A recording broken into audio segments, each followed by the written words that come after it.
Poland's railways have received a lot of modernisation in recent years, with new stations, new trains, and even upgraded infrastructure. But today, I'm going to be riding on a train that looks to achieve the opposite, boasting the longest journey times and the oldest carriages, dating back to the 1970s. This is the Intercity Nieśpieszny, which I'll be riding for the long 10-hour journey down to Zakopane. Join me for an epic ride on this classic retro train. Hello and welcome to Warsaw main station here in the Polish capital. Now today I'm travelling on board a very special train as I'm catching the PKP Intercity Nieśpieszny service, a special train category that aims to capture the charm of old-time travel along slower routes throughout Poland, which is all too important in a world that is so fast-moving nowadays. I'm travelling in first class all the way down to Zakopane on board the ICN Góral. Let's go! Good morning from Warsaw, Maine on this beautiful spring day. Warsaw Main is a small station, consisting of just 4 passenger tracks, and as you can see, there's not even a station building here. The station was opened in 1945, replacing a different main station that was destroyed during World War II. The station then closed in 1976, following the opening of Warsaw Central, a true railway hub for a capital city. Warsaw Main then, for some reason, reopened in 2021. Now you might be wondering, well, Warsaw is a big city and this certainly does not look like a main station, and you're actually right. Warsaw has at least 3 other much bigger stations, possibly even 4, with this station sort of existing as some sort of spare, I guess. It's certainly a weird station, and let me know in the comments if you know what all this is about. And in fact, it's not even the biggest station in the area, with the east to west main line being only a few meters away, while Warszawa Ochota station is literally just across the road.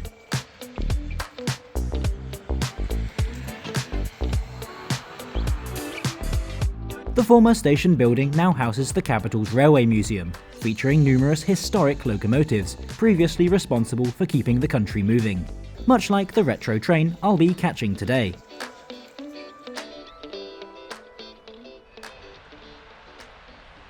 As well as missing facilities, the station is also missing trains, with just 3 regular departures scheduled this Friday. And speaking of, here comes my train from the sidings. It's a classic PKP EP07 electric locomotive, hauling a mixed rake of carriages in an olive green livery.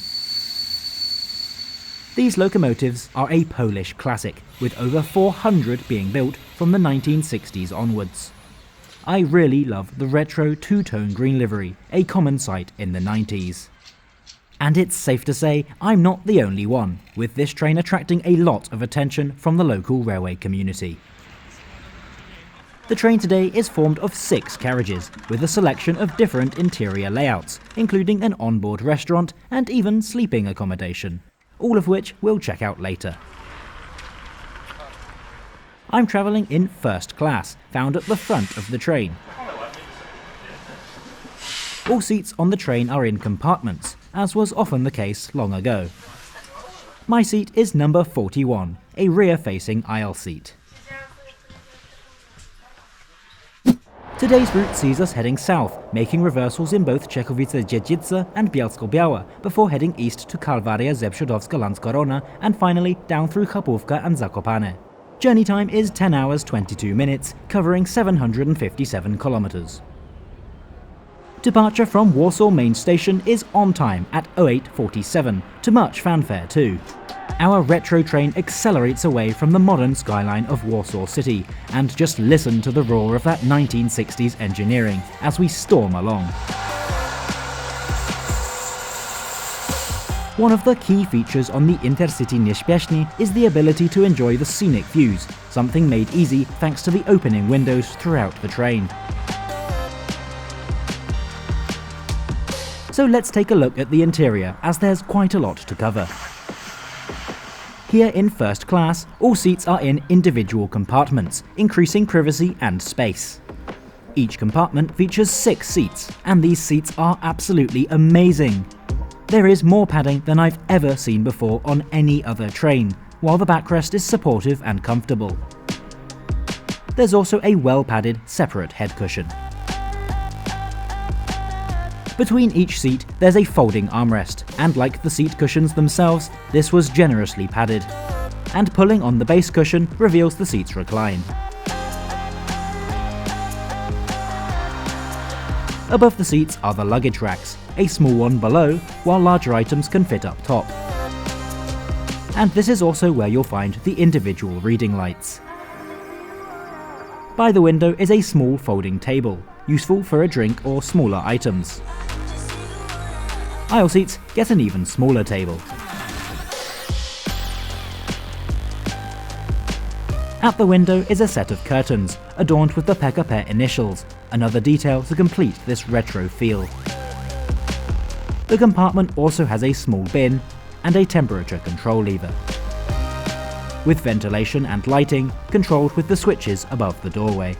And yes, the window in the compartment can also be opened. The name Intercity Nieśpieszny translates as unhurried, meaning this train purposely travels slower than others and takes unusual indirect routes. Right now, we're travelling at around 115 kilometres an hour to reach the south of the country. This will be as fast as we get on today's journey.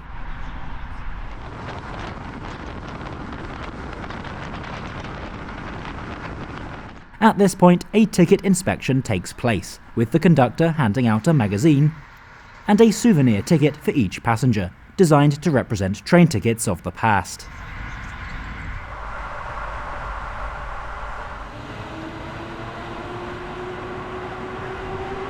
Our first station outside of Warsaw is Zawiercie, a major junction on the Polish railway network.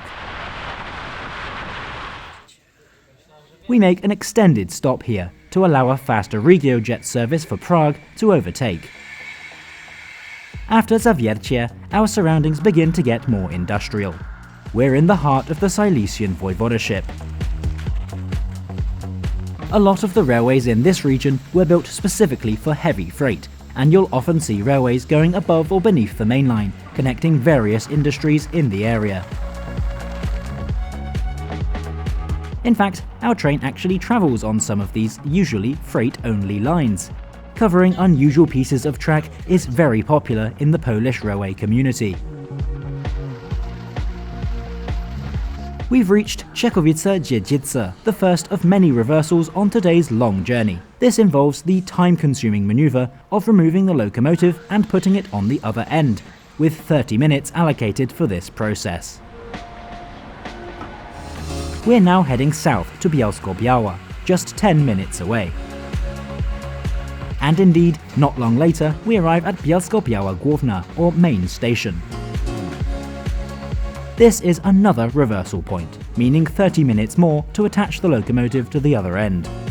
Remember what I said about this train being unhurried.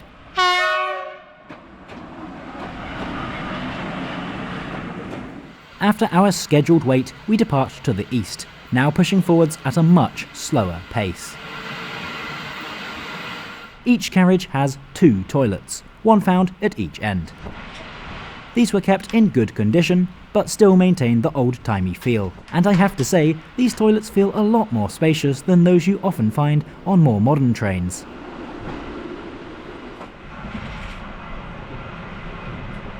There was soap available, and while the water took a bit of time to get going, it was working too. Though note that this ran out around halfway through the journey. Paper towels are provided for drying your hands. Everything on our journey was going smoothly until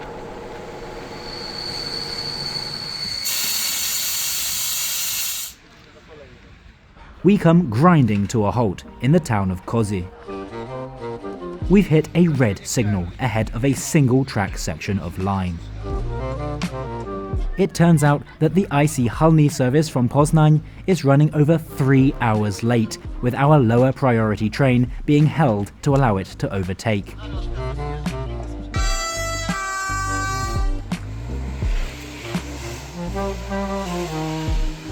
After a 20-minute wait, we continue forward, with the weather taking a turn for the worse. So let's head to the restaurant car.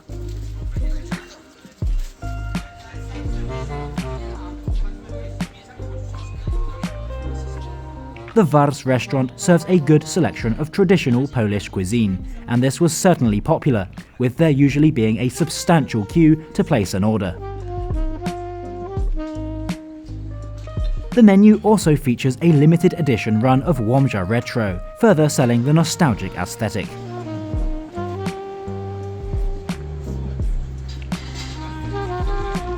The restaurant car also stocks various soft drinks and even Intercity Nieśpieszny souvenirs. Luckily, the miserable weather is not with us for long, and clears up by the time we reach Kęty, our next station.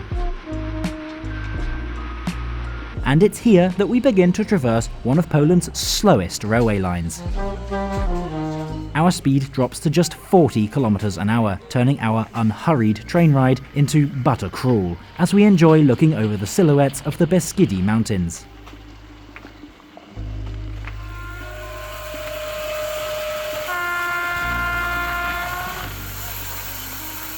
Our next stop is Kalwaria Zebrzydowska-Landskorona, believe it or not, the longest station name in Poland, coming in at a whopping 32 characters.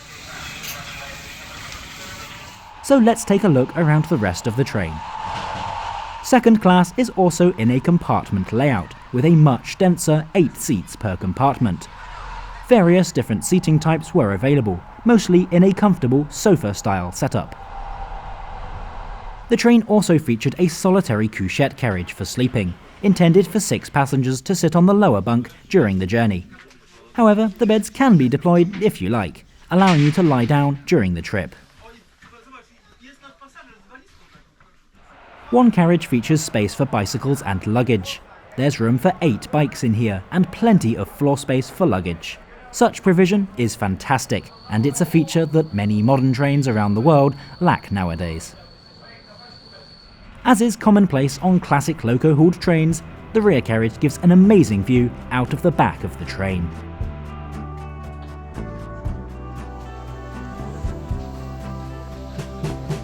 We're now heading south towards the mountain resort town of Zakopane, with our surroundings getting more dramatic as time goes on.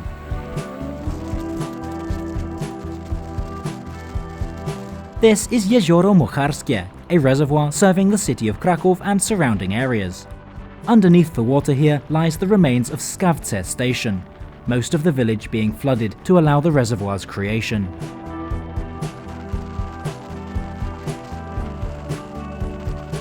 Most of the line to Zakopane is single track, meaning our train is even held to allow local trains like this to take priority.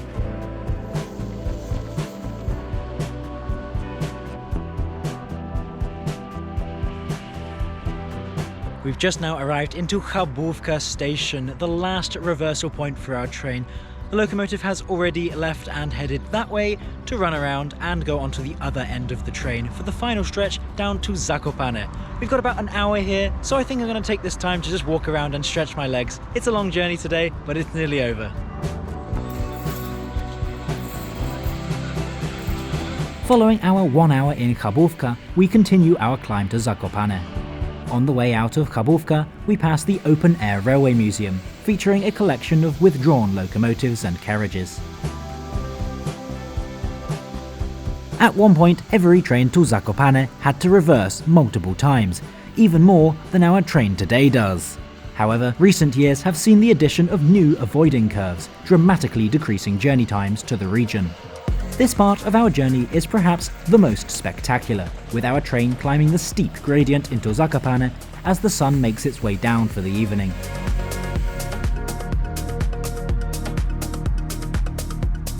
And after clearing the Sienava Pass, we get a stunning view over the sunlit plateau. Nowy Targ is our final station stop, and that gives a perfect opportunity to talk about how much this journey costs. My one-way first-class ticket cost 209 Polish zloty, and I think that's a pretty good deal to spend the entire day on a tourist train in such a comfortable first-class seat.